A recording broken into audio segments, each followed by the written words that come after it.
എനിക്കിന്ന് നിങ്ങളോട് പറയാനുള്ളത്, എല്ലാം തികഞ്ഞുകൊണ്ട് എല്ലാം നേടിയതിന് ശേഷം ഒരു കാര്യം തുടങ്ങാമെന്ന് വിചാരിക്കുന്നത് വിഡ്ഢിത്തമാണ്. ആരും പണം ഉണ്ടാക്കിയിട്ട് വീട് പണി തുടങ്ങാറില്ല.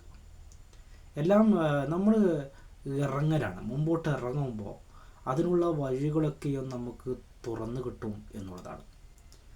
അല്ലാതെ നമ്മൾ എല്ലാം തികഞ്ഞതിന് ശേഷം എന്തെങ്കിലും ചെയ്യാമെന്ന് വിചാരിക്കുമ്പോൾ അതൊരിക്കലും നടക്കാൻ പോകുന്നില്ല. ഞാനിപ്പോൾ ഈ വീഡിയോ ഇടുമ്പോഴും സത്യത്തിൽ എൻ്റെ കയ്യിൽ നല്ലൊരു ഫോണില്ല. എനിക്ക് നന്നായിട്ട് ഒരു വീഡിയോ പോലും എടുക്കാൻ അറിയില്ല.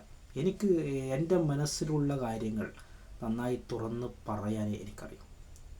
ഇത് വെച്ചുകൊണ്ട് ഞാൻ മുമ്പോട്ട് പോവുകയാണ്.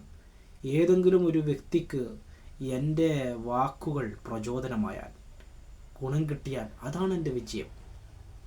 ഇതുപോലെ ഏതൊരു കാര്യത്തിലും എന്തെങ്കിലും എല്ലാം ആയതിനു ശേഷം തുടങ്ങുന്നതിന് മുമ്പ് നമ്മൾ തുടങ്ങാൻ ആദ്യം തന്നെ ഉള്ളത് വെച്ച് തുടങ്ങാൻ ശ്രമിക്കുക.